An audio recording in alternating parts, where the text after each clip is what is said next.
Hello বন্ধুরা, আজকে রবিবার হোক বা অন্য কোনো দিন দুপুরটা যদি জমে উঠে গরম গরম চিকেন পকোড়া দিয়ে, তাহলে তো আর কথাই নেই। আজকে আমাদের মেনুতে ছিল স্পেশাল চিকেন পকোড়া। এই যে দেখছেন, একদম ফ্রেশ চিকেন।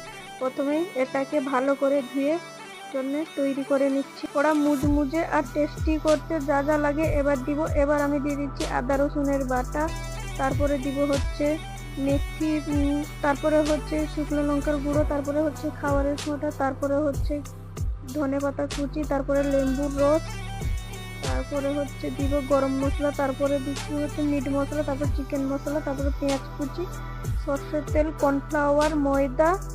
তারপরে ভালো মতন এটাকে ম্যারিনেশন করে ভালো মতন মাখিয়ে নিয়ে তারপরে এটাতে লাস্টে দিব সয়া সস, তারপরে দিব একটু টমেটো সস, তারপরে ডিম দুটো দিয়ে ভালো মতন মাখিয়ে নিব।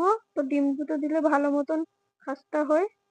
এবার কড়াইতে তেল গরম করে একে একে ছেড়ে দিচ্ছি পকোড়াগুলো। দেখুন, ফার্স্ট পকোড়া ভাজতেই তো বোরকে দিয়ে দিয়েছিলাম টেস্ট করতে, তো বোর খেতে বলছিল, খুবই দারুণ হয়েছে। তো এখানে মাও মাংস রান্না করছিল চুলাই, তো মারও মাংস রান্নাটা কমপ্লিট আস্তে আস্তে হয়ে গেছে। তো এখানে দেখতে পাচ্ছ আমি একে একে করে সব পকোড়াগুলো ভেজে নিচ্ছি। তো পকোড়ার কালার গুলো কত সুন্দর হয়েছে, খেতেই কত না দারুণ হবে।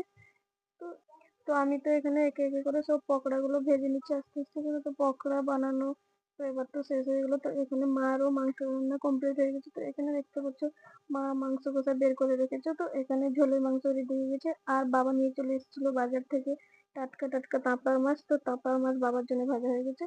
তো তারপরে এখানে আমি দিয়ে দিয়েছিলাম বর মশাইকে খেতে। তো এখানে বর খেতে বসে গেছিল, তারপরে আমার ভাইরাও খেতে বসে গেছিল। এখানে বরকে থালায় দিয়েছিলাম স্যালাড আর মাংস কষা আর মাংসের ঝোল, তার সাথে